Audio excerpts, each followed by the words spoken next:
Time now, my special guest, Jesse Ventura, and our live studio audience. Let's get another audience question. This time, Oliver Reynolds. Mr. Reynolds, over to you. Good afternoon, Mr. Ventura. Hi.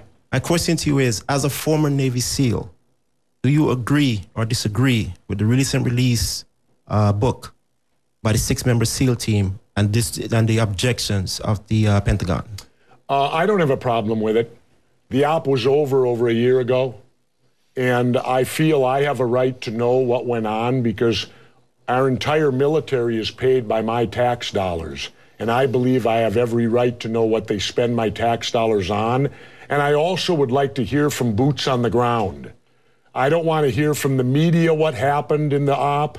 I don't want to hear from bureaucrats in Washington what happened on the op. I would like to hear from boots on the ground, somebody that was actually there, so that I can make a determination. But how does it help, Jesse, if, I mean, my brother's a British Army colonel and has done tours of Afghanistan and Iraq and so on. Sure. How does it help operationally if all the guys around are all wondering who's going to put this in a book?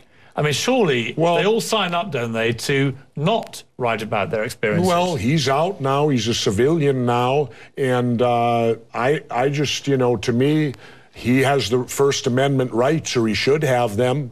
If he's not giving away anything that's listed under national security or that could affect anyone in the future operations, I say, why not? Like I said, I'd like to hear from boots on the ground what actually happened there, not some fragmented story that comes out of Washington telling me what happened. So I don't have, and besides, you, the media, and the SEALs themselves have allowed themselves to become like the Green Berets in the 60s and 70s now.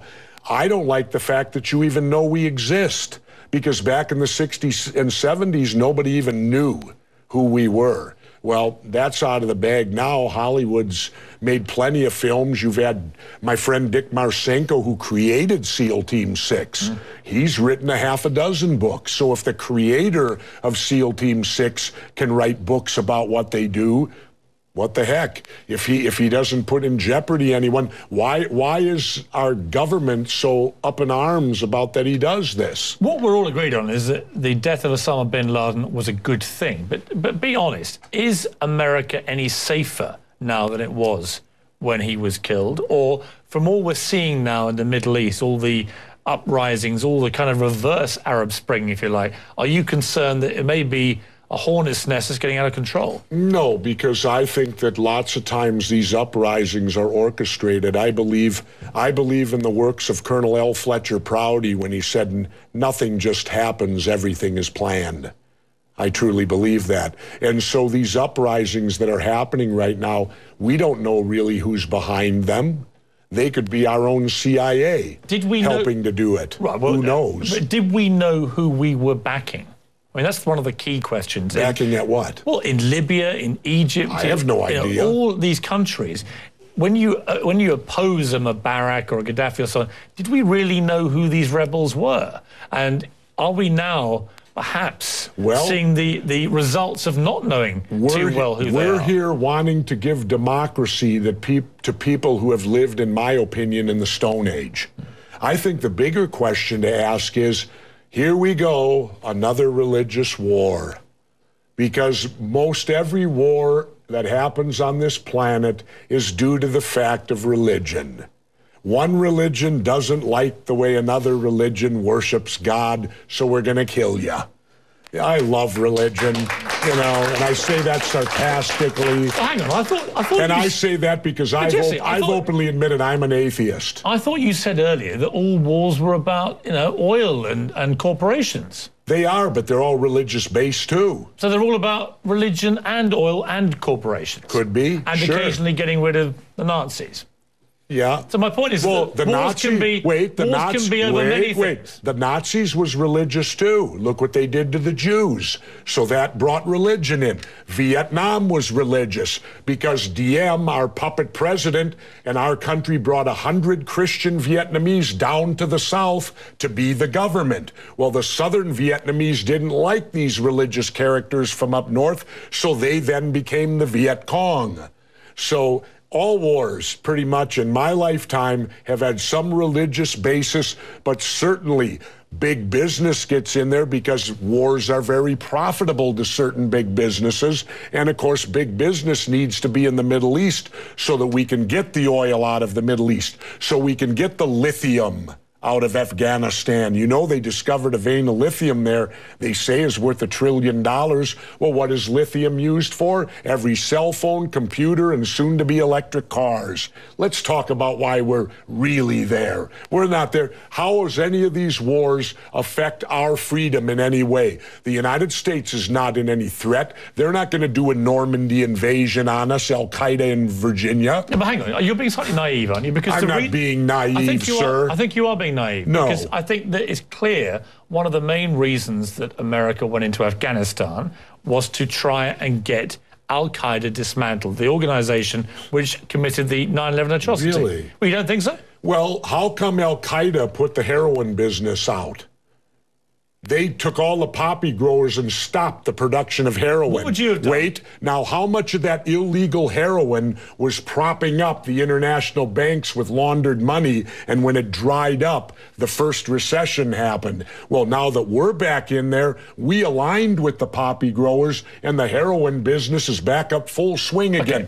I thought we fight a war on drugs here. All right, Jesse, we're not. What would you have done on September the 12th, 2001? What would you have done if you'd been president? What would I have done? Yeah. I would have done a legitimate investigation to find out what exactly happened on 9/11. How did they know who did this so quickly like they did Lee Harvey Oswald?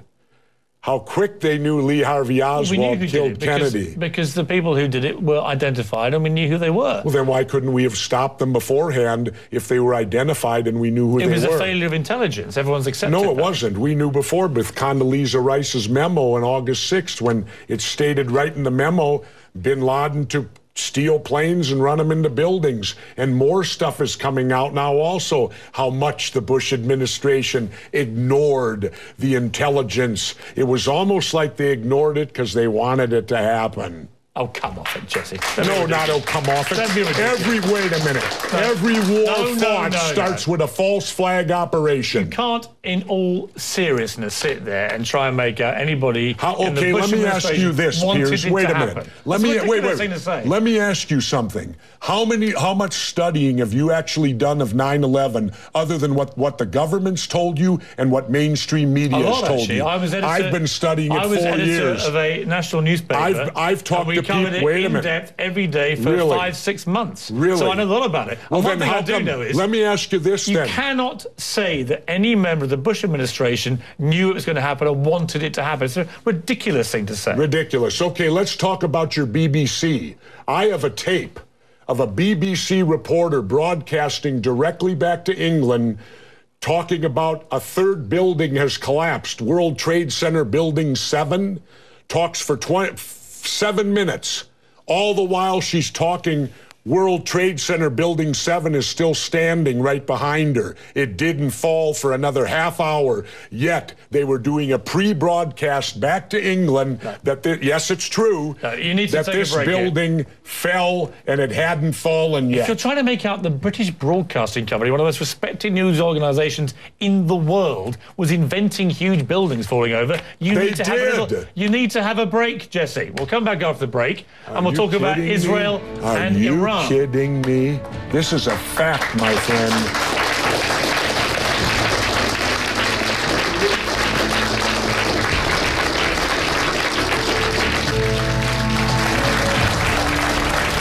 Back with Jesse Ventura live along with our studio audience. We left a fairly heated debate about various theories that you have about 9/11 and so on. Let's move on to... and the government only has a theory.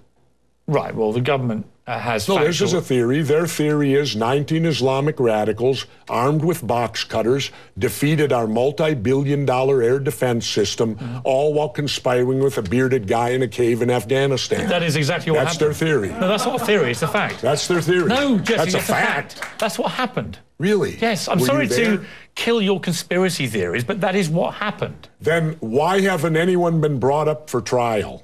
Because they haven't given one shred of evidence in a trial. In case you missed the story. Well, then what do we got all these guys in Gitmo for?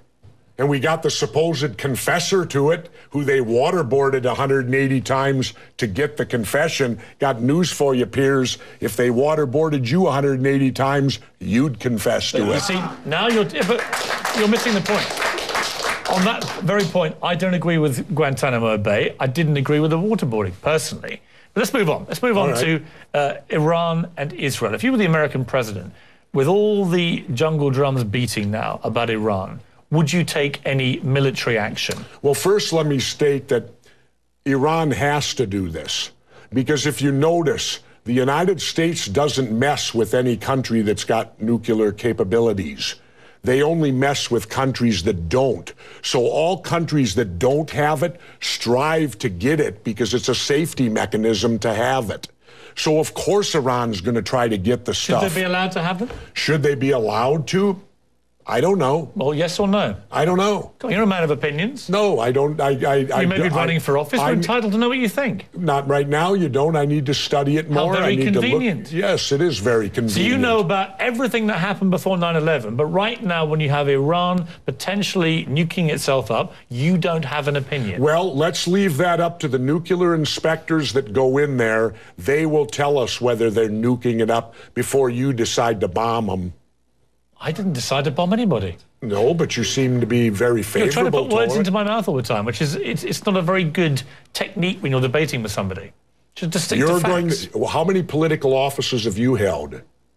None. Then don't tell me how to debate, because I've held 2. Oh, I've debated many times. But you've never won an election where a debate was required. I think you make some very sensible points, and you make some crackpot points. That's your opinion? Yes. How many people here think I make crackpot points? Yeah. 1. How many think I make sensible points? You're in a minority, my good friend. You're the minority. I said you made some sensible points. Let's go to another audience question from Jared Grossman. Ask your question, Jared. Hello, Governor. Yes. I'd like to know why you think that politics in America today, why has it become so polarized, and why has it become so hate-driven, and how do you think we can fix that?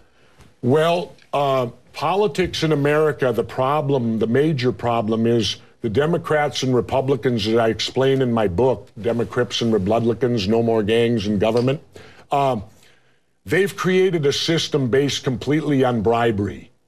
Now, if we do bribery, it's hypocrisy. If we do bribery in the private sector, we go to jail. Yet their entire political system is based upon bribery. Who can bribe and give the most money to the politician? And now, thanks to our illustrious Supreme Court that ruled that corporations have the same rights as individuals and that money is free speech, well, we're now being inundated with so much money from the corporations buying the Democrats and Republicans, both sides, that look at this hypothetically. A foreign country could now control our elections because all they would have to do is form a corporation, start pumping money into the super PACs, plus there's no, they don't have to say where the money comes from, which is criminal. Every candidate should have to state openly, open disclosure, where they get every dollar. You're not getting that now. So the whole system is corrupted now. The Democrats and Republicans are at fault because they've been in charge for 150 years. They can't pass the buck on it. And until they clean up the system, that's what you got. It's bribery. Jesse, I'm shocked. I just agree with every word you just said.